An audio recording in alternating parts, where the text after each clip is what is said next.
Bismillahirrahmanirrahim. Assalamualaikum warahmatullahi wabarakatuh. Innal hamda lillahi nahmaduhu wa nasta'inuhu wa nastaghfiruh. Wa na'udzu billahi min syururi anfusina wa min sayyiati a'malina. May yahdihillahu fala mudilla lahu wa may yudlilhu fala hadiya lahu. Asyhadu an la ilaha illallah wahdahu la syarika lah wa asyhadu anna Muhammadan abduhu wa rasuluhu la nabiyya ba'dah. Allahumma salli wa sallim ala habibina wa syafi'ina Muhammadin wa ala alihi wa sahbihi wa ansarihi wa junudihi wa man tabi'ahum bi ihsanin ila yaumil jazaa amma ba'du. Ibu-ibu, bapak-bapak, hadirin hadirat jamaah salat subuh Masjid Darul Rahman yang insyaallah dirahmati oleh Allah Subhanahu wa taala. Puji syukur sama-sama kita panjatkan kehadirat Allah Subhanahu wa taala. Karena dengan izinnya, dengan rahmat dan karunia-Nya,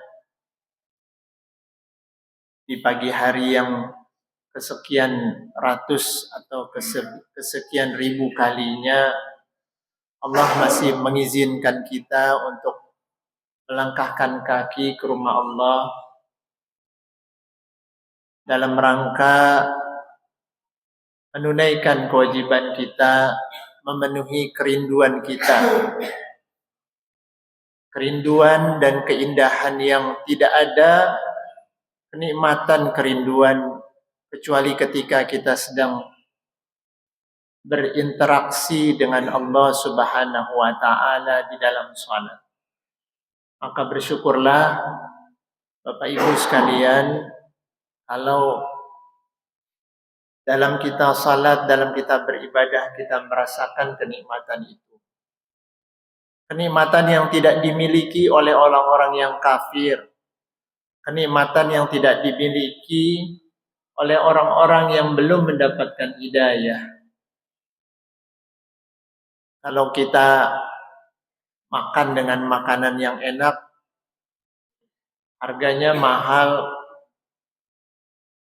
lewat selesai melewati kerongkongan. Tidak ada dampak mungkin dalam kehidupannya seterusnya. Kita mendapatkan kenikmatan-kenikmatan lain mungkin tidak berdampak seterusnya dalam kehidupan kita. Akan tetapi ketika kita merasakan kenikmatan dalam ibadah, kenikmatan yang menjadikan kita merasakan kecukupan dalam seluruh ketentuan yang Allah berikan kepada kita. Semoga dengan kita terus menghitung-hitung nikmat yang sedemikian banyaknya, baik nikmat yang tidak kita minta maupun yang kita minta. Ada nikmat yang tidak kita minta ya Bapak Ibu ya. Apa yang tidak kita minta? Kita nggak minta, sudah dikasih sama Allah. Bisa bernafas dengan enak, bisa berjalan dengan nyaman, makan dengan enak. Allah sudah memberikan kecukupan itu kepada kita. Dan sekian nikmat lain yang tidak terhitung jumlahnya. Semoga kita bisa mensyukuri nikmat tersebut dan kita menjadi hambanya yang pandai bersyukur. Salawat serta salam tak lupa kita sampaikan kepada manusia terbaik di alam semesta ini, baginda Rasulullah sallallahu alaihi wasallam serta seluruh keluarganya, para sahabatnya, insyaallah termasuk kita para pengikutnya. Bapak Ibu sekalian yang insyaallah dirahmati oleh Allah, hari ini tanggal berapa? Bulannya apa? Dzulqa'dah. Dzulqa'dah itu antara bulan Syawal dan bulan Dzulhijjah. Insyaallah Bulan depan kita masuk bulan apa namanya? Bulan haji. Bulan Dzulqa'dah ini masuk dalam rangkaian bulan-bulan haram dalam bulan Hijriyah. Semoga kita terus meningkatkan kualitas ibadah kita, semangat kita, sehingga tiap hari tidak ada waktu kecuali kita tambah semangatnya. Dalam kesempatan ini saya ingin menyampaikan beberapa rangkaian ayat Al-Quran di dalam surat Al-A'raf. Surat ke-7 mungkin sudah pernah dibahas oleh Ustadz sebelumnya, oleh Ustadz Reza, tapi tidak ada salahnya kita mengulang kembali untuk mendapatkan penguatan. Di surat Al-A'raf ayat ke-96 ini Allah menawarkan kebahagiaan. Saya masuk dari sisi yang lain. Jadi Bapak Ibu, kalau mau bahagia hidupnya, itu sebenarnya sederhana sekali. Enggak ribet-ribet harus kaya, punya mobil mewah, punya rumah mewah, punya ini dan itu, punya kekuasaan, punya jabatan. Bukan itu dalam kehidupan seorang yang beriman. Tetapi ada di dalam surat Al-A'raf ini Bapak Ibu. Enaknya kita bisa baca. Kalau nggak salah pada pertemuan sebelumnya saya sudah ingatkan bawa buku ya. Bawa buku tulis, Bapak Ibu siapkan buku tulis sama pulpen. Tapi ada satu lagi yang wajib kita bawa. Apa namanya? Kacamata. Punya buku, punya pulpen, nggak punya kacamata. Nggak jadi nulisnya. Kenapa harus bawa buku Bapak Ibu?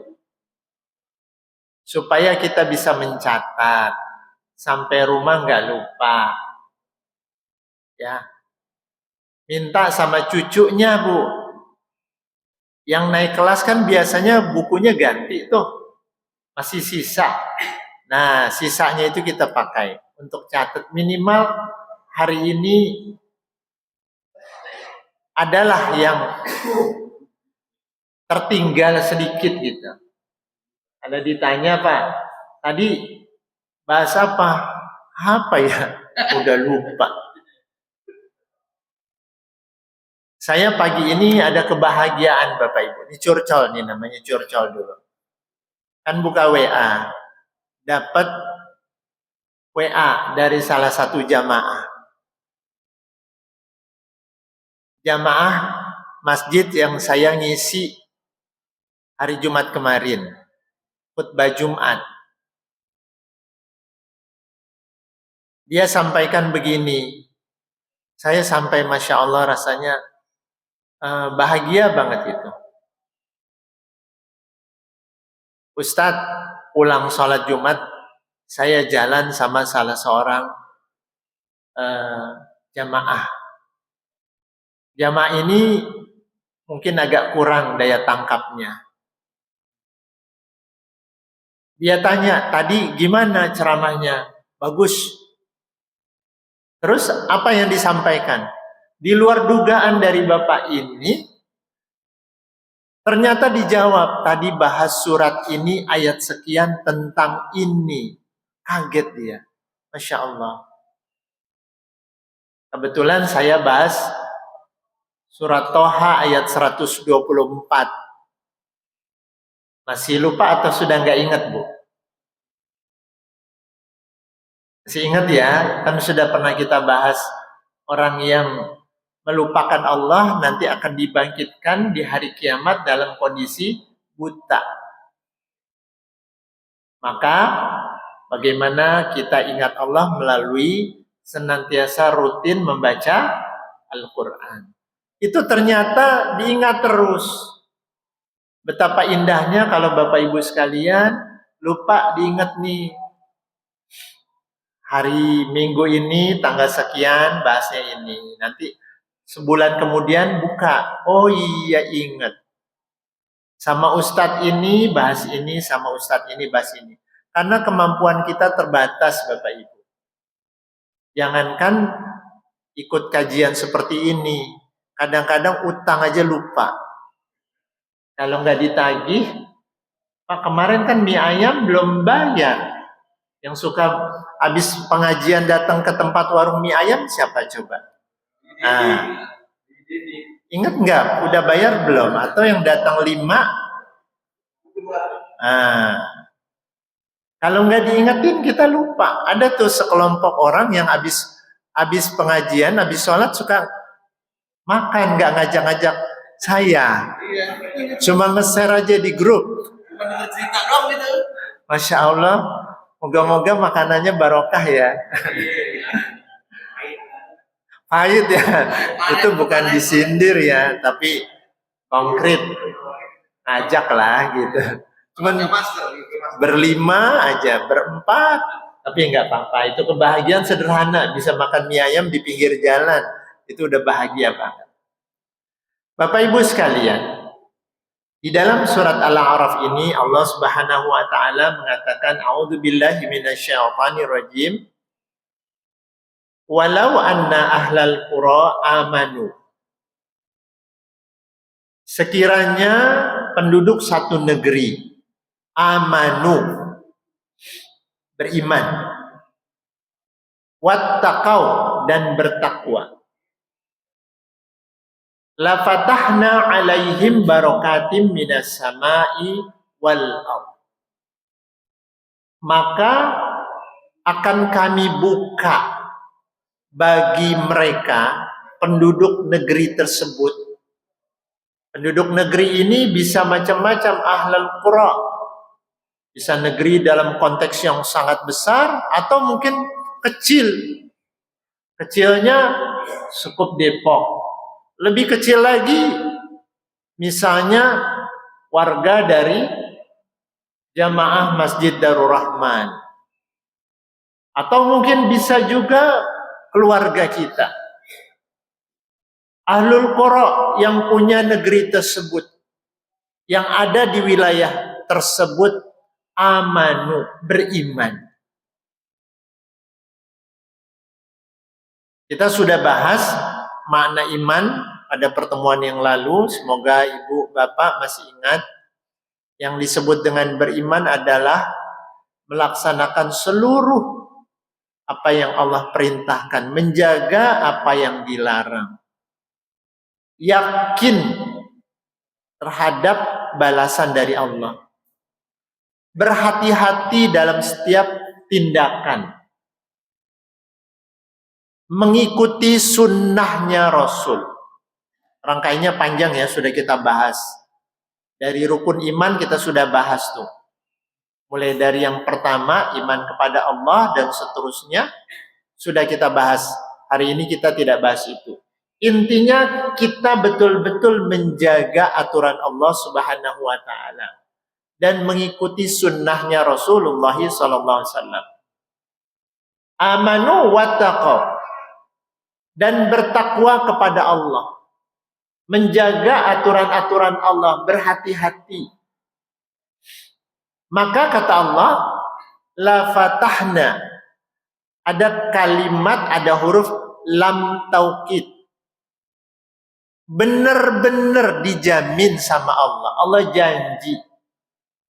Kalau ibu-ibu janji sama anaknya. Ya, anaknya minta sesuatu, ibunya bilang gini, kamu sholat dulu ya. Terus anaknya bilang, benar ya Ma? Nah, si mama memberikan penegasan, benar.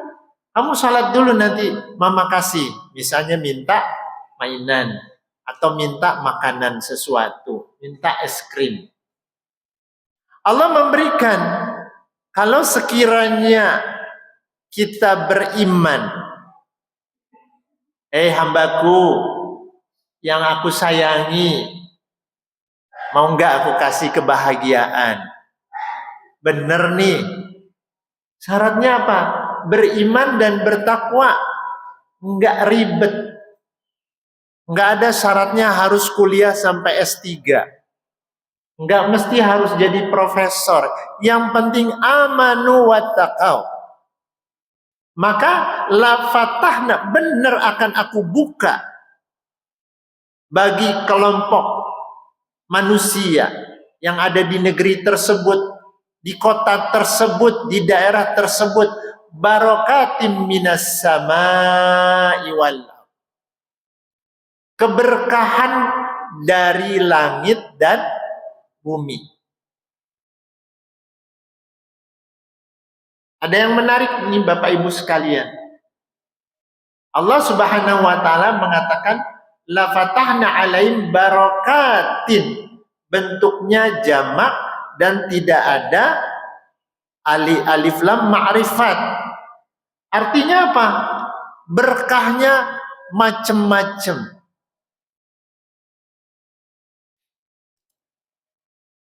Apa yang disebut dengan barokah? Barokah menurut para ulama dikatakan bahwa barokah itu, kita sering bilang kalau habis ada tahlilan pulang bawa berkat, barokat, ziyadatul khair, bertambahnya kebaikan dari apa yang kita miliki. Itu barokah. Itu keberkahan Bapak Ibu. Kita dapat apa contohnya? Misalnya kita belajar kuliah. Dari kuliah itu ternyata alhamdulillah kita dapat keberkahan. Berkahnya dalam bentuk apa? Kebaikan-kebaikan berikutnya. Ziyadatul khair. Nambah lagi berikutnya. Bukan cuma kita dapat pekerjaan, tapi ternyata gara-gara kita kuliah tersebut, saya dapat pekerjaan, pekerjaannya memberikan kebaikan kepada saya. Dalam bentuk apa? Dengan pekerjaan tersebut saya tidak lalai. Sholatnya nggak pernah bolong. Itu ziyadatul khair. Waktu misalnya. Keberkahan dalam waktu. Orang yang waktunya berkah itu kayaknya ini baru selesai ini ada lagi kebaikan. Ada lagi tawaran berikutnya. Saya bisa dari pagi misalnya bangun tidur, alhamdulillah waktu saya berkah. Bangun bisa jam 4, setengah 4 misalnya. Oh, Bapak Ibu bisa tahajud sedikit. Habis tahajud bisa baca Quran. Habis baca Quran bisa jalan ke masjid lebih awal. Itu artinya waktu kita barokah Bapak Ibu. Dibandingkan dengan orang yang waktunya tidak barokah, bagaimana? Bangun sudah kesiangan, habis bangun, males-malesan mau ngapain. Totonya habis sudah zuhur saja, sudah azan zuhur. Tidak ada yang bisa dilakukan oleh mereka-mereka yang tidak mendapatkan keberkahan itu. Maka ayat ini ingin memberikan, kalau saya menangkap, Allah memberikan penawaran kepada kita. Wahai hamba-hambaku yang beriman, mau nggak aku kasih tahu nih? Pengen nggak hidupnya bahagia?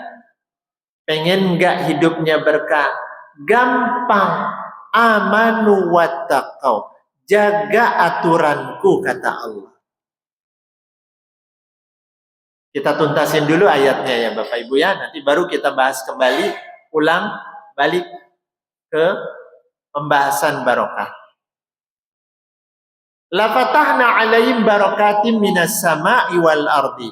Akan kami buka kepada orang-orang yang beriman tadi keberkahan dari langit dan bumi.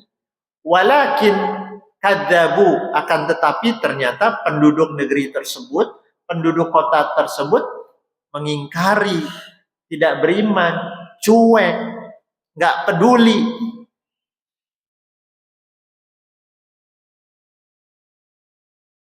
Kita lompat ke surat Thaha tadi ayat 124. A'udzubillahi minasyaitonir rajim. Wa man a'rada an dzikri fa inna lahu ma'isyatan donka wa nahsyuruhu yaumal qiyamati a'ma.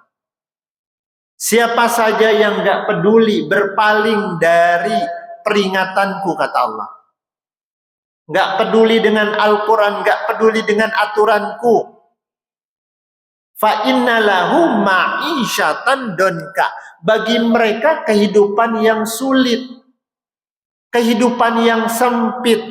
Pengertian kehidupan sempit itu bukannya dia miskin Bapak Ibu, bukannya enggak punya uang.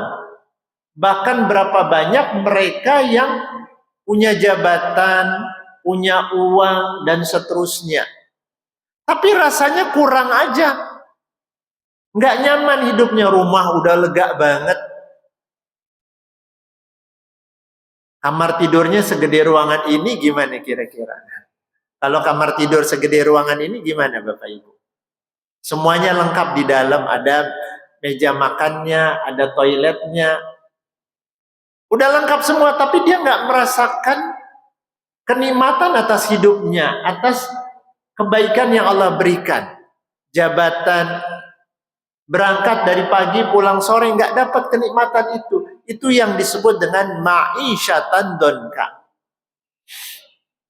Wa nahsyuruhu yaumal qiyamati a'ma, dan kami bangkitkan nanti di yaumil qiyamah dalam kondisi buta. Protes orang ini, qala rabbi lima hasyartani a'ma wa qad kuntu basira. Ya Allah, kenapa engkau bangkitkan kami dalam kondisi buta, sementara waktu kami di dunia kami bisa melihat? Apa jawab Allah? Qala kadzalika atatka ayatuna fanasitaha. Kan sudah aku berikan peringatan, sudah aku berikan Al-Quran, tapi kalian, engkau tidak peduli, cuek. Maka wa kadzalikal yauma tunsa. Hari ini aku bikin kalian buta. Ini yang disebut dengan kehidupan yang sempit. Di dalam surat Al-Hasyr ayat 19. A'udzubillahi minasyaitonir rajim. Wala takunu kalladzina nasullaha fa ansahum anfusahum. Ulaika humul fasiqun. Kata Allah. Dan janganlah kalian seperti orang-orang yang melupakan Allah, maka aku jadikan mereka lupa kepada dirinya sendiri, Bapak Ibu. Jadi dia nggak ngerti hidup ini apa, sibuk aja nggak karuan, kerjaan nggak habis-habis, masalah nggak habis-habis. Kenapa? Karena dia melupakan Allah Subhanahu wa Ta'ala. Maka kembali kepada ayat ini, ya, Allah mengatakan, kalau kalian beriman dan bertakwa, akan aku buka keberkahan. Keberkahan itu hanya datang dari Allah Subhanahu wa Ta'ala. Saya mencatat beberapa ayat di dalam Al-Quran. A'udzubillahi minasyaitonir rajim, surat Al-Imran ayat 26. Qulillahumma malikal mulki. Allah sebagai penguasa, sebagai raja. Tu'til mulka man tasya wa tanzi'ul mulka mimman tasya. Allah yang memberikan kekuasaan. Kekuasaan itu bisa harta, bisa jabatan, dan lain sebagainya. Wa tanzi'ul mulka mimman tasya. Dan yang mencabutnya. Wa tu'izzu man tasya wa tudillu man tasya. Allah yang memberikan kebaikan, kemuliaan kepada seseorang, dan Allah juga yang menghinakan seseorang. Biyadikal khair, dan di tangan Allah lah segala kebaikan. Innaka ala kulli syai'in qadir. Sesungguhnya Allah yang memiliki segala kekuasaan.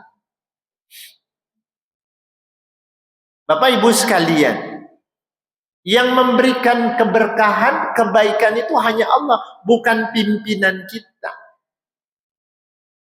Apapun yang kita lakukan, ketika kita dekat sama Allah, Allah akan buka. Berarti kebalikannya, kalau kita jauh sama Allah, Allah akan menjadikan kita lupa dengan apa tugas dan kewajiban kita. Kita bisa lihat saat ini berapa banyak orang yang sudah nggak ngerti akan hidupnya. Yang halal menjadi haram, yang haram menjadi halal. Membunuh menjadi sesuatu yang biasa. Anak menyiksa ibunya, suami menyiksa istrinya, dan berita-berita yang lain. Ketika kita meninggalkan peringatan Allah ini, Bapak Ibu, jauh dari ketentuan Allah, maka seperti yang pernah saya bahas, seperti kita kehilangan kendali. Nggak tahu jalannya. Ini kalau misalnya nih malam nih mendadak mati lampu. Atau jatuh lampunya. Pak Haji Dendi sigap langsung. Walaupun tidur dia sigap. Lampu mati. Emang mati. Lampu mati. Apa yang dia lakukan? Dia jalan. Tapi karena gelap, gimana? Nabrak sana, nabrak sini. Kenapa? Nggak ada rambu. Seperti itu orang yang nggak punya arah, Bapak Ibu sekalian. Jadi ada dua hal yang luar biasa ketika kita dekat sama Allah, kita punya arah, dan kita mendapatkan keberkahan. Kalau di jalanan nggak ada rambu, rambunya mati semua, gimana Bapak Ibu? Semuanya pengen duluan.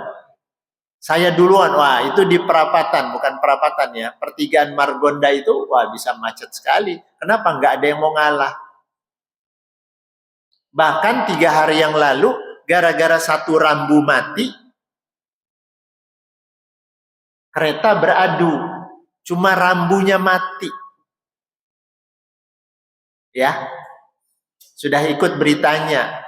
Itu cuma gara-gara rambu nggak berfungsi. Sekarang apa yang terjadi kalau rambu dalam diri kita nggak berfungsi? Nabrak sana, nabrak sini. Nggak ada kontrol lagi apapun dia lakukan. Dan hidupnya ya nggak pernah nyaman. Dia merasa sempit, udah dikasih harta banyak juga nggak nyaman. Saya diceritakan sama salah satu orang tua murid saya waktu SMP nih Bapak Ibu, itu ada geng di sekolah anaknya, geng yang make sepatu mahal. Ada geng sepatu mahal, keren kan? Bukan geng nongkrong, geng anak-anak yang bersepatu mahal. Jadi kalau nggak pakai sepatu itu dikeluarin dari geng itu. Anak saya minta sama bapaknya, ya udah cuma tinggal bilang aja. Itu sekarang nggak kepake. Sepatunya 80 juta. Ngomongnya enteng banget, saya bilang. Hah, 80 juta kayak gimana itu? Ya itu, dia sebutkan salah satu mereknya sandal katanya. Terus nggak lama minta lagi 50 juta.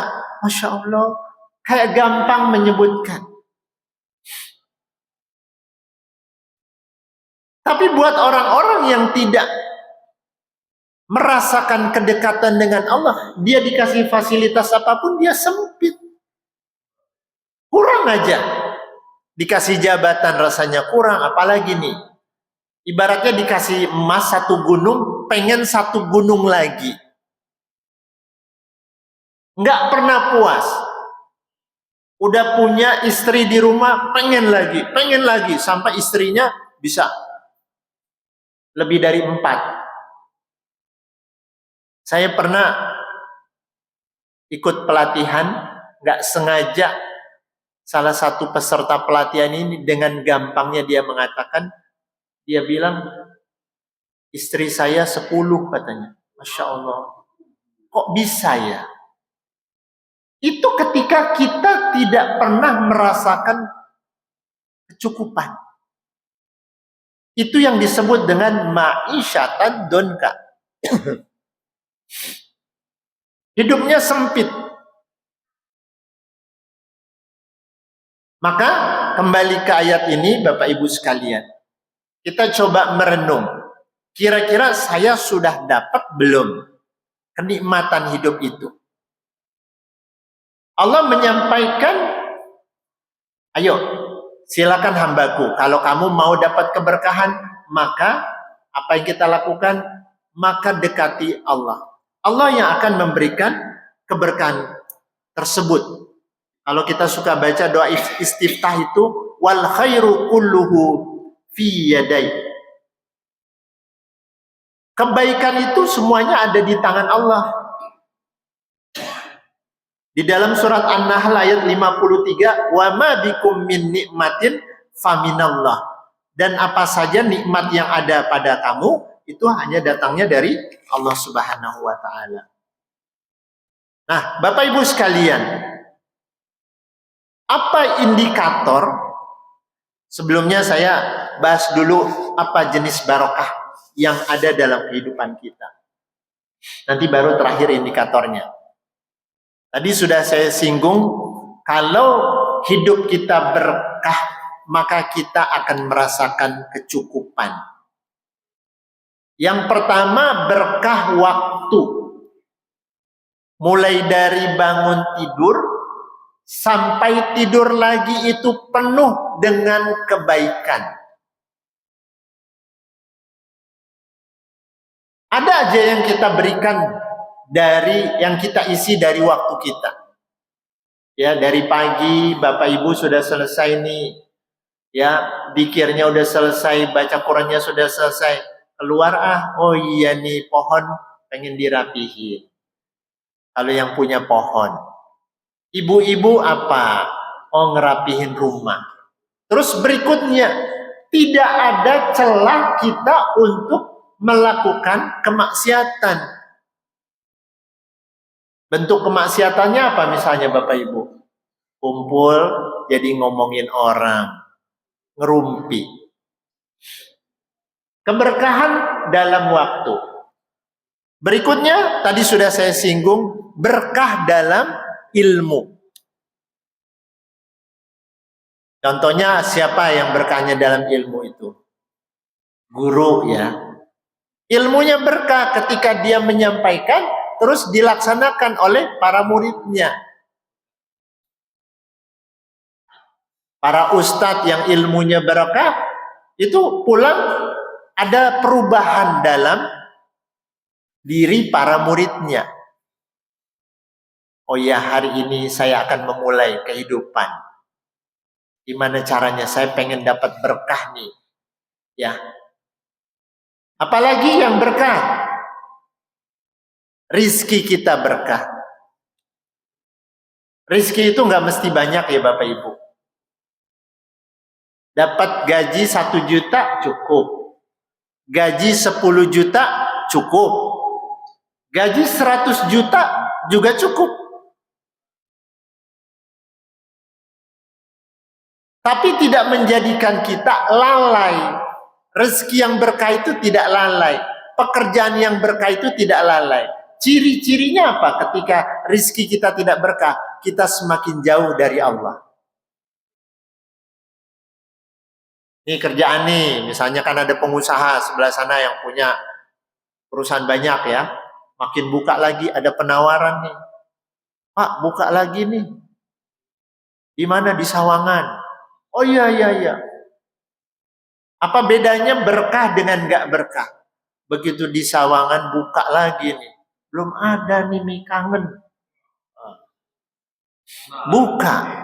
Gara-gara buka di Sawangan, sebelahnya ada masjid. Kebetulan dekat masjid. Pas dekat masjid, orang selesai Jumatan pada makan di sana. Itu barokah. Tapi yang punya usaha itu gimana? Semakin dia dekat sama Allah, rizki yang mendatangkan barokah. Contohnya apa lagi Bapak Ibu? Barokahnya kesehatan. Mumpung sehat, kita masih bisa ke masjid. Ya Bapak Ibu ya, jalan udah susah di umur kayak saya maksudnya, bukan kayak Pak Ustadz. Kalau Ustadz kita masih kenceng banget larinya nih. Kalau seumuran 50 ke atas, naiknya udah susah kan? Bangunnya udah susah. Ada 2 jamaah kita jalannya udah susah. Itu kesehatannya berkah Bapak Ibu. Dia memaksakan diri untuk ke masjid. Ada orang yang sehat nggak mau datang ke masjid.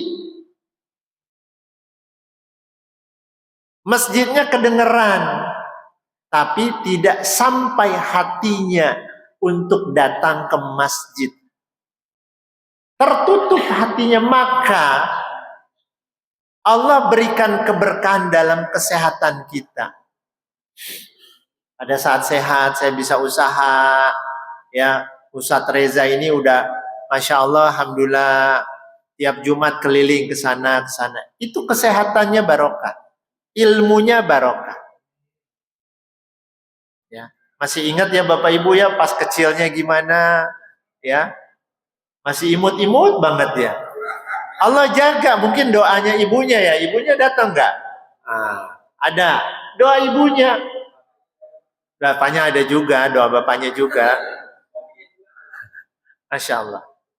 Itu keberkahan yang Allah berikan. Kepada apa? Kepada keluarga kita. Jadi banyak sekali keberkahan-keberkahan yang Allah berikan dalam setiap apa yang kita miliki. Jabatan. Pada saat jabatannya tinggi, jadi apa? Kalau jabatan tinggi apa? Ketua RW. Pak Lurah. Ketika belum jadi lurah, dia rajin ke masjid. Pas jadi lurah, mulai susah. Kenapa? Sibuk. Maka jabatannya tidak barokah. Bisa dipahami ya Bapak Ibu ya? Maka semua yang kita miliki ini akan bisa memberikan keberkahan dan menjadi amal soleh. Keberkahan itu jadi amal soleh. Amal itu ada 3 jenis Bapak Ibu. Amal yang bukan soleh, netral. Contohnya ini. Ini saya minum. Saya haus, saya minum. Bismillahirrahmanirrahim.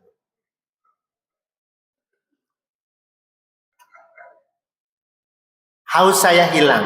Kalau saya nggak baca apa-apa, maka dia tidak berpengaruh. Tapi ketika saya awali dengan membaca nama Allah, Bismillah, maka ini menjadi amal saleh. Kenapa? Kalau lupa, ya nggak dapat, karena udah jadi biasa, udah pasti Bismillah. Nggak mungkin itu jadi lupa. Kenapa? Menjadi akhlak.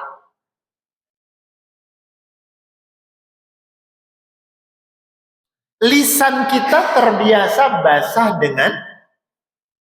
dengan dzikir. Orang yang terbiasa basah dengan dzikir, nggak mungkin keluar dari lisannya sesuatu yang tidak baik. Kalau anak-anak sekarang, anak Gen Z itu, aduh, ini bel syuruk. Masih boleh lanjut ya? Dikit lagi. Anak sekarang itu kalau biasa keluar ngomong itu nggak jauh dari apa yang binatang, ragunan, ya, kelamin. Kenapa? Karena dia jauh dari zikir. Orang yang zikir, maka nggak ada di kamusnya itu keluar bahasa-bahasa seperti itu. Di kamusnya nggak ada memori itu. Maka kalau misalnya bapak-bapak, ibu-ibu, mohon maaf ya, mohon maaf sekali. Satu saat kita menghadapi satu masalah. Biasanya bapak-bapak nih, ya, dipepet motornya, kecipratan, keluar kata-kata tidak baik. Maka sebenarnya memang itulah kebiasaan dia. Dia tidak pernah membasahi lidahnya, kebiasaan dengan dzikir. Kalau orang yang biasa dzikir gimana? Pas dipepet, kecipratan apa? Astagfirullahaladzim. Allahu Akbar. Kejar katanya gitu ya. Jadi nggak ada kamusnya Bapak Ibu. Ketika dia dapat musibah, astagfirullahaladzim. Inna lillahi wa inna ilaihi raji'un. Maka semua amal kita, pekerjaan kita menjadi amal soleh. Itulah yang mendatangkan keberkahan. Kopi segelas, rasanya udah kenyang.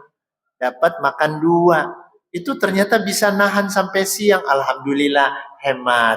Nggak makan pagi. Nah, rizkinya berkah, dan seterusnya. Nah, jadi yang disebut berkah itu bukan hanya rezeki Bapak Ibu. Semua waktu kita, kesehatan kita, keturunan kita, jabatan kita. Ketika dia mendatangkan kebaikan, maka itulah yang disebut dengan berkah. Terakhir, karena sudah bel, apa ciri-ciri indikator bahwa orang tersebut mendapatkan keberkahan dalam hidup? Di dalam surat Al-An'am ayat 125, wa may yuridillahu bi khairan yufaqihu fiddin. Siapa saja yang Allah menghendaki kebaikan pada dirinya, maka dia diberikan pemahaman agama yang baik. Ciri pertama adalah orang tersebut merasakan nikmat dalam beribadah dan beramal soleh. Enggak terpaksa. Contohnya gini nih Bapak Ibu. Minum pakai tangan kanan. Ini enggak terpaksa. Dia merasakan kenikmatan mengikuti sunnahnya Rasulullah. Ada satu kali nih, kita pas makan, aduh gak enak. Karena kita ingat sunnahnya Rasul, kita cari tempat duduk. Dia merasakan kenikmatan, gak terpaksa datang ke masjid itu, gak terpaksa. Mulai dari yang kecil dulu Bapak Ibu, apa? Yuk kita mulai ya. Tidak ada lagi kamusnya pegang dengan tangan kiri. Udah nih, tangan kirinya disimpan dulu untuk yang lain. Sekarang makan, minum pakai tangan kanan. Apalagi nanti pulang, sendalnya pakai mana dulu? Kanan dulu. Nanti ngelepas kiri dulu. Udah itu dulu, nggak usah yang banyak, nggak usah yang lain terbingung ya. Maklum wes sepuh. Dia tidak merasa berat untuk mengikuti sunnah Rasulullah. Dia tidak merasa berat untuk melaksanakan sholat, datang ke masjid nggak berat. Itu indikator pertama orang tersebut mendapatkan keberkahan dalam hidup. Nggak merasakan berat untuk bangun jam 4, setengah 4. Kalau ibu-ibu kan jam 3 ya, setengah 3. Bapaknya belakangan biasanya. Untuk melaksanakan sholat tahajud. Gara-gara pulang dari sini langsung semangat. Semua dikerjain. 2 hari lewat semuanya. Mulai dari yang kecil dulu. Apa target Bapak Ibu untuk melakukan perubahan sehingga kira-kira saya pengen mendatangkan keberkahan nggak dalam kehidupan saya? Yang melakukan keputusan itu adalah kita untuk mengundang keberkahan. Keberkahan itu akan datang ketika kita beriman kepada Allah. Ketika kita mengikuti sunnahnya Rasulullah.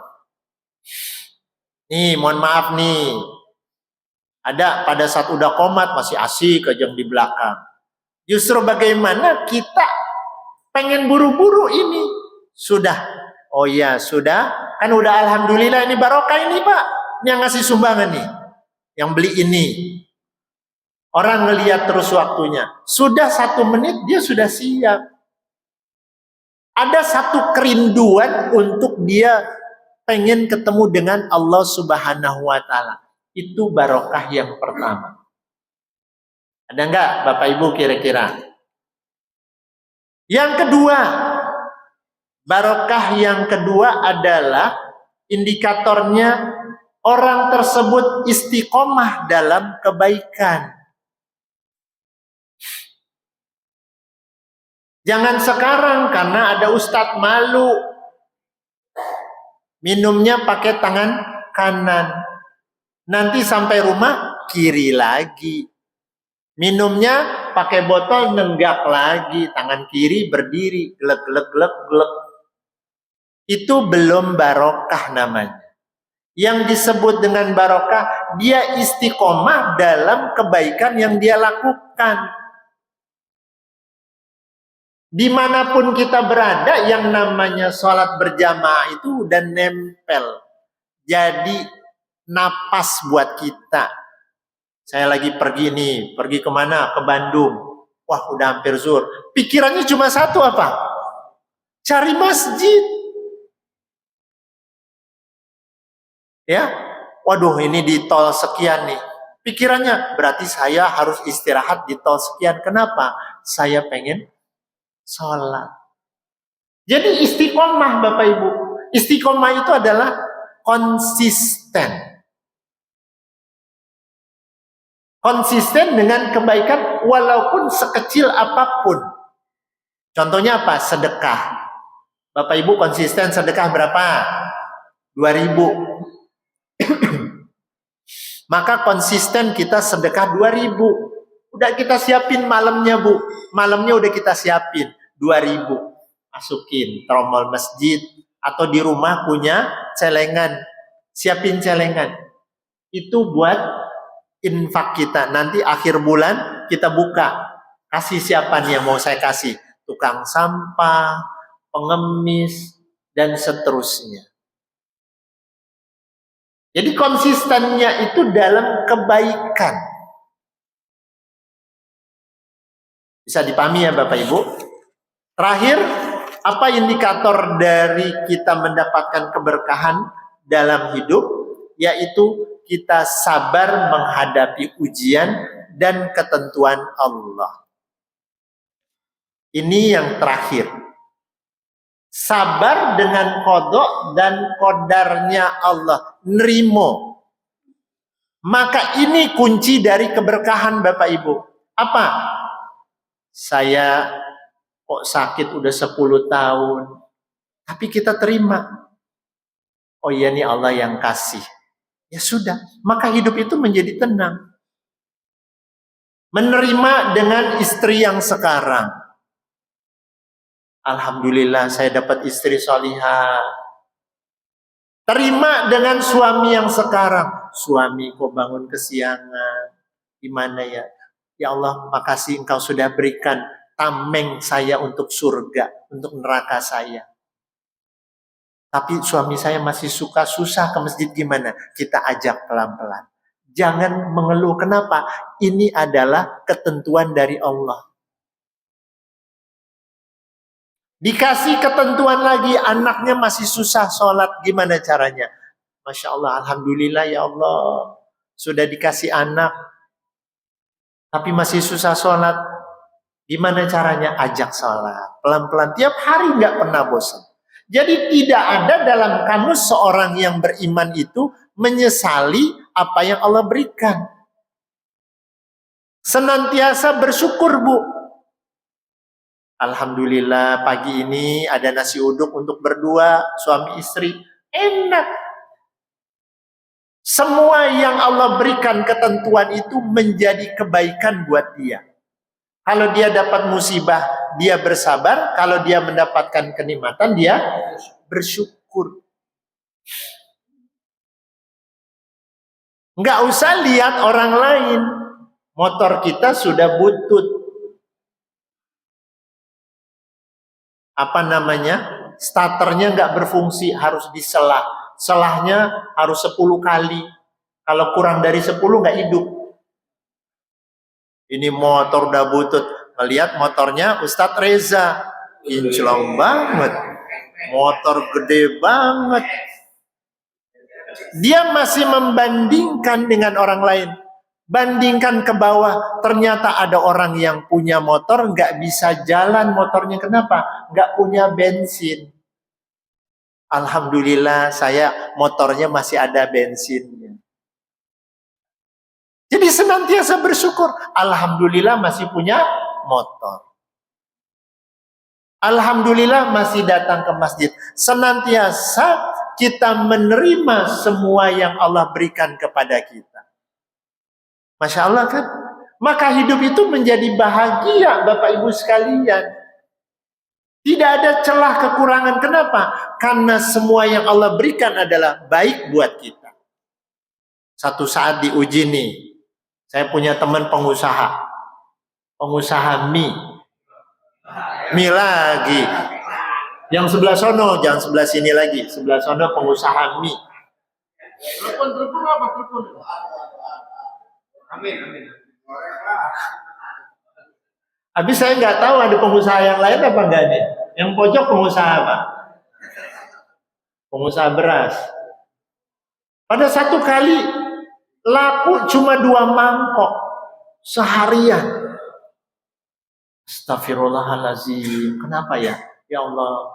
Tapi karena dia senantiasa menerima ketentuan. Ya Allah, terima kasih, Alhamdulillah. Terus ini gimana nih, mie banyak banget. Itu ada orang yang belum pada, panggil sini. Udah pada makan belum? Makan. Sehingga lapang dadanya. Lapang dengan segala ketentuan Allah. Oh, berarti rizki saya buat mereka. Kita nggak tahu, udah mepet nih, udah deket nih. Saya ini cerita deket. Ya. Pegel kakinya.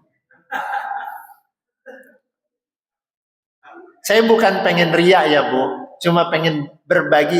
Demikian gampangnya Allah membalikan hati saya. Saya udah ngasih niat nih. Saya bawa kue dari rumah. Saya bawa kue dari rumah, udah saya bungkus. Saya mau ngasih salah satu dari orang yang saya akan temuin. Dia kalau ke masjid saya kasih. Udah nih, udah di tangan, ketemulah di masjid. Saya ajak, Pak, ke masjid. Enggak, saya mau ke sana dulu.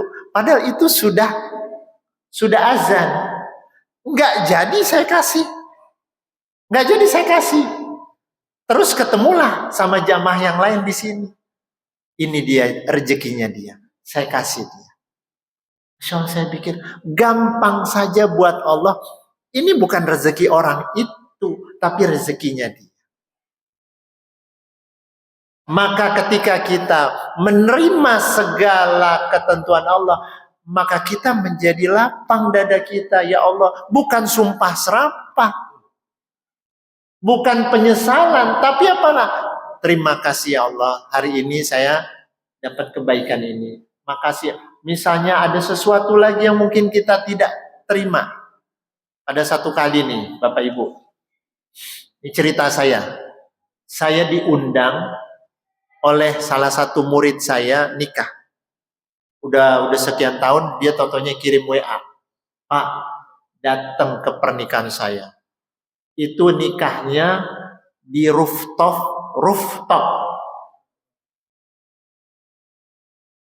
gedung paling mewah di Sudirman. Wah, saya udah buka, Masya Allah. Ini makanannya kayak gimana gitu ya. Saya udah senang ini. Ntar habis maghrib saya berangkat, nanti ketemu murid saya memberikan ucapan selamat, pokoknya bisa lihat ketinggian Jakarta. Qadarullahnya apa Bapak Ibu? Namanya wesep, habis maghrib pusing saya, keliengan. Kalau udah sepuh, kalau keliengan kan nggak berani. Ya udah nggak berangkat. Saya WA murid saya, mohon maaf ya nak, tidak bisa datang, bapak sakit. Buat kita yang beriman itu qadarullah, Allah belum kasih izin saya. Tidak perlu disasari, itu takdir dari Allah. Semua, tolong dicatat ya Bapak Ibu, semua takdir Allah itu baik karena ketentuan Allah. Cuma takdirnya ada takdir nggak enak, ada takdir enak. Takdir nggak enak sakit, takdir enak dapat duit banyak, itu takdir enak. Tapi itu ketentuan dari Allah, maka kita terima dengan ikhlas. Oh, Allah kasih saya sakit, ini takdir ketentuan dari Allah. Maka disinilah keberkahan akan datang kepada kita. Apa? Kita akan merasa cukup dengan apa yang Allah berikan. Ya, ini Bapak Ibu saya ulang, jadi indikator kita mendapatkan keberkahan dalam hidup. Satu apa? Satu apa masih ingat? Merasakan kenikmatan dalam beribadah. Kalau sudah merasakan ini indikator pertama. Pengen duluan, pengen di depan, pengen nambah sholat sunnatnya, pengen nambah baca Al-Qur'annya. Mulai hari ini, mulai kita dawamkan baca Quran. Kalau nggak bisa 1 juz, 1 halaman. Sesibuk apapun. Indikator kedua apa tadi? Istiqomah dalam melaksanakan kebaikan. Apa tadi PR-nya Bapak Ibu? Minum tangan kanan. Minumnya sambil duduk. Pakai sendal kaki kanan. Lepasnya kaki kiri. Dah 4 dulu ya. Bisa istiqomah, bulan depan ketemu saya lagi, saya tambahin. Indikator yang ketiga apa Bu? Menerima, sabar atas semua ujian ketetapan dari Allah. Maka kalau itu ada dalam diri kita, insya Allah keberkahan akan terus mengalir dalam diri kita. Ini yang dapat saya sampaikan. Semoga menjadi sebuah kekuatan buat kita agar turunlah keberkahan dari langit dan bumi. Allahu a'lam bishawab. Billahi taufiq wal hidayah. Assalamualaikum warahmatullahi wabarakatuh. Waalaikumsalam warahmatullahi wabarakatuh. Ada satu yang misteri saya. Jadi Ustaz kan di awal tapi saya nggak nemu ayatnya Ustaz. 96. Maaf Ustaz. Saya dengar. Iya. 96. Walau anna ahlal qura amanu wattaqu. Silakan ada ibu-ibu. Lagi yang mau tanya? Mendapat keberkahan. Poin ketiga, di situ menerangkan sabar menghadapi ketentuan Allah. Satu kebaikan, keburukan. Mungkin itu menurut kita mungkin yang keburukan. Bisa Ustaz jelaskan, misalkan kita dikasih ujian sakit gitu. Di situ kan ada di balik musibah pasti ada berkah gitu. Di sakit itu juga insya Allah menggugurkan rasa kita, insya Allah. Dan yang kedua, di dalam sakit itu juga kita kalau sabar, doa kita jaga. Mungkin Ustaz bisa menerangkan. Iya. Assalamualaikum warahmatullahi wabarakatuh. Waalaikumsalam warahmatullahi wabarakatuh. Baik, terima kasih Bu. Bapak Ibu sekalian, disitulah kenikmatan ketika kita merasakan kebaikan dari ujian ketetapan yang Allah berikan kepada kita. Dan senantiasa kita sebagai hamba Allah berprasangka baik. Ada apa dengan yang Allah tentukan ini kepada saya? Ambil contoh yang sederhana, misalnya sakit. Kita dikasih sakit nih. Sakit itu yang disebut dengan ketentuan yang tidak enak. Kan semua ketentuan Allah itu baik gitu ya. Itu dulu. Kita sepakati dulu bahwa yang Allah berikan semuanya adalah baik. Sehingga itulah yang mendatangkan kebahagiaan dalam diri kita. Tapi kalau kita protes, saya sudah sholat, saya sudah ngaji, sudah infak, tapi ternyata nggak ada perubahan. Disitulah dibuka peluang, kita membuka peluang setan untuk menggoda kita. Sehingga akhirnya saya tidak percaya lagi, ngapain gue sholat. Yang itu kagak sholat aja punya mobil, ya jajannya banyak, setiap minggu ke mall. Bapak Ibu mungkin pernah dengar cerita saya, ada seorang ustadz yang biasa mengisi pengajian, diuji oleh Allah. Ini kisah nyata. Anak pertama lahir cacat, buta. Dia pikir, ini ujian dari Allah. Sekian nama berikutnya, lahir anak lagi. Ternyata buta lagi. Masih kuat dia. Sekian lama istrinya hamil lagi. Lahir anak ketiga. Buta lagi. Di situ dia tidak menerima.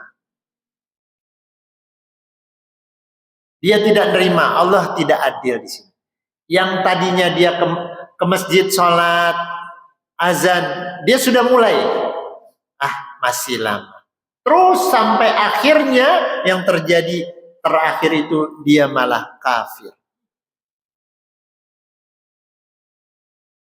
Ini berat Bapak Ibu ketika kita bersuuzon, berprasangka tidak baik kepada Allah Subhanahu wa Ta'ala. Kita tidak tahu semua yang Allah berikan ini adalah kebaikan. Kalau misalnya saya tidak dikasih sakit, mungkin saya akan jadi sombong. Kalau saya tidak dikasih sakit, mungkin saya sudah melakukan perilaku tidak baik. Allah stop saya.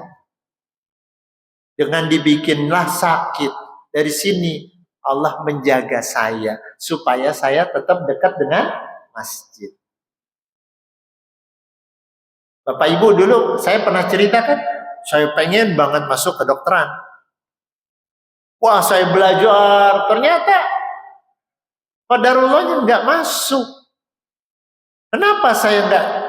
Allah nggak adil. Saya udah belajar segala macam. Ketika saya berprasangka baik, kalau saya masuk ke kedokteran, saya jadi dokter, mungkin saya tidak siap. Mungkin saya bisa jauh dari masjid. Qadarullahnya saya jadi guru. Sehingga dekat dengan masjid, ketemu Bapak Ibu sekalian. Jadi senantiasa berprasangka baik.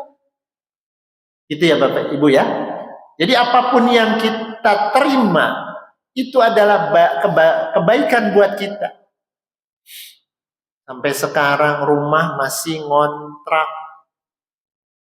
Udah usaha sana gagal, usaha sini gagal. Bukan kita wilayah kita itu hanya berusaha. Itu wilayah kita. Yang ngasih rezeki itulah adalah wilayahnya Allah.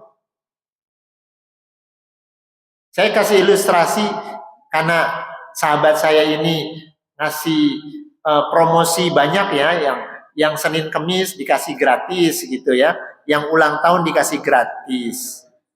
Nah, yang gampang saja. Wilayahnya di mana?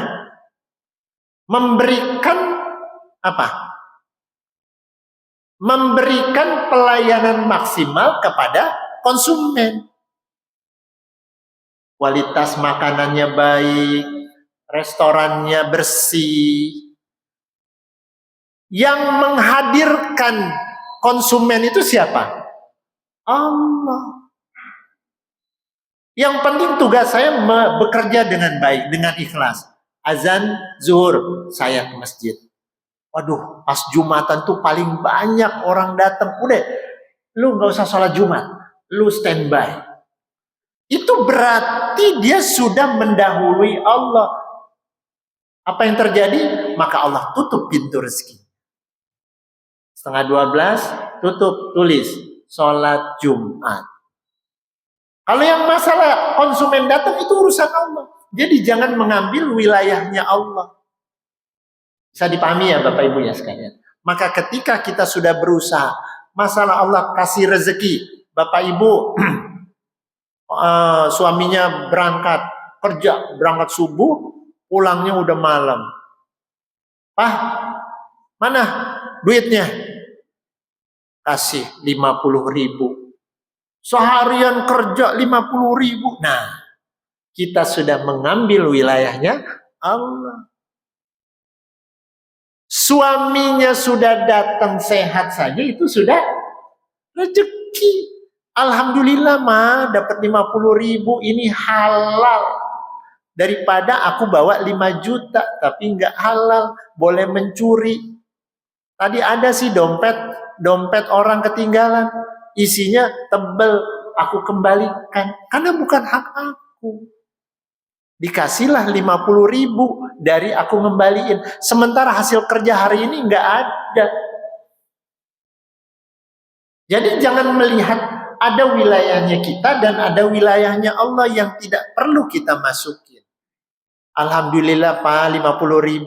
Moga-moga ini bisa untuk besok satu hari kita makan. Maka kita senantiasa bahagia. Itu 50.000 menjadi barokah. Kenapa? Bisa makan untuk satu keluarga. Ada orang yang makanannya bertumpuk di meja sampai basi. Itu enggak berkah. Makanannya satu piringnya mungkin 100.000. Dia nggak sanggup ngabisin, tapi dia juga tidak bisa memberi kepada orang lain. Itu rezekinya nggak berkah, makanannya nggak berkah. Ya, betapa indahnya nih ibu bapak dapat kue nih, dapat kue 1 kotak. Jangan pikir dia habisin sendiri, potong 4. Kasih siapa 1/4? Kasih pembantu. Mbak, alhamdulillah nih dapat rezeki ini, kasih. Padahal kue mahal. Bukan masalah, itu rezekinya dia. Lewat tangan kita. Masya Allah kue mahal. Satu loyangnya misalnya 300.000. Pembantu kita belum pernah nyobain. Itu rezeki. Maka rezeki kita menjadi barokah. Jadi itu ya Bu. Apapun yang Allah berikan kepada kita itu adalah insya Allah kebaikan. Tinggal kita menerima atas seluruh ketentuan yang Allah berikan. Baik ketentuan yang enak maupun ketentuan yang gak enak. Cukup? Ada lagi?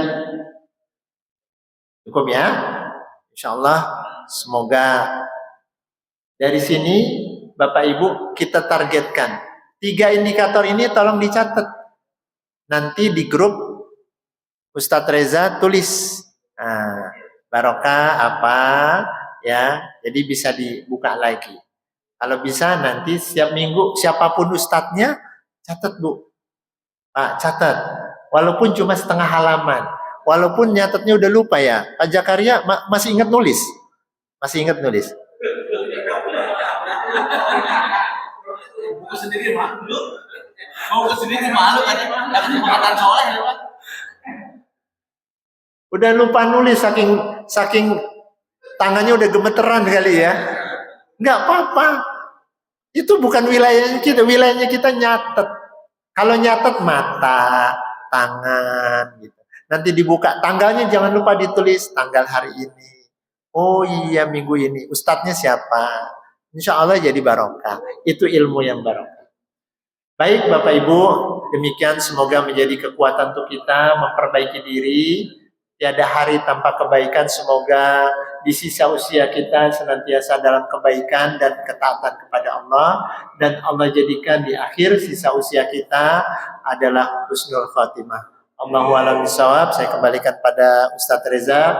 Billahi taufiq hidayah. Assalamualaikum warahmatullahi wabarakatuh. Waalaikumsalam.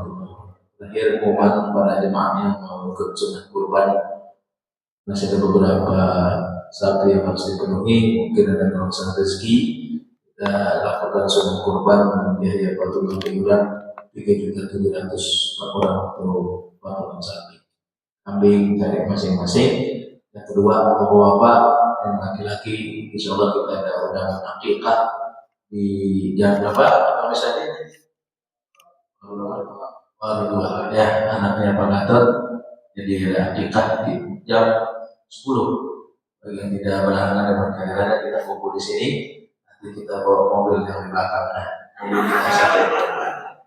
Ya Rasulullah saya sudah paham itu Nabi dan Qabli. La ilaha illallah.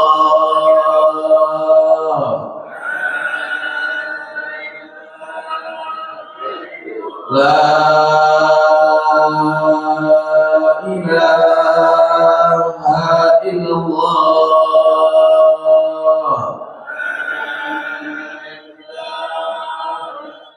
La ilaha illallah.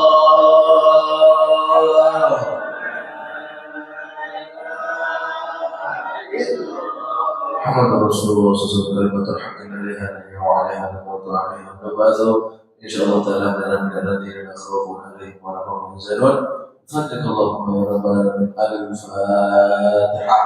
أعوذ بالله من الشيطان الرجيم. بسم الله الرحمن الرحيم. مالك يوم الدين. اهدنا الصراط المستقيم صراط الذين أنعمت عليهم غير المغضوب عليهم ولا الضالين. لا تقبل منا إنك أنت السميع العليم وتب علينا إنك أنت التواب الرحيم. رب اغفر وارحم وأنت خير الراحمين. اللهم اجعل حجا مبرورا شارعا مشكورا ذنبا مغفورا وتجارة لا تبور بعالم وما في الصدور أخرجنا يا الله من الظلمات إلى النور. اللهم نعوذ بك من جهل البلاء ذات الشقاء وسوء القدرة ومتة الأعداء دوام فيها سبحانك اللهم وتحيتهم بها سلام وآخر دعواهم أن الحمد لله رب العالمين. صلى الله على محمد صلى الله عليه وسلم صلى الله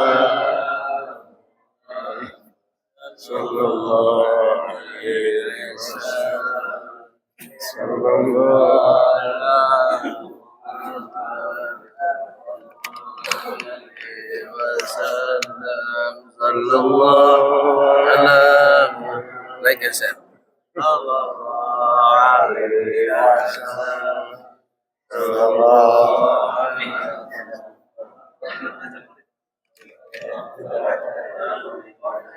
Saya datang ke koir.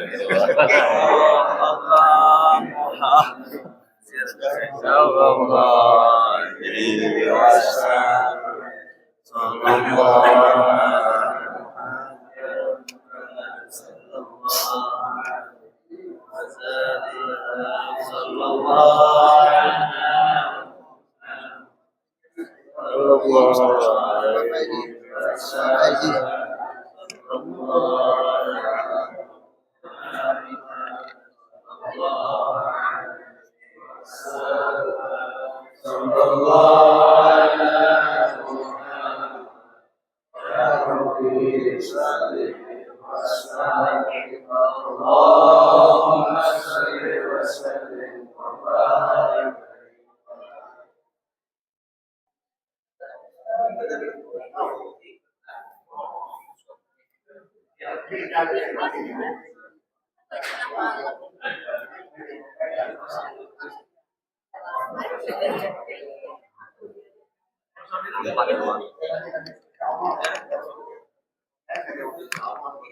Iya ikut, dia ikut ya. Tadi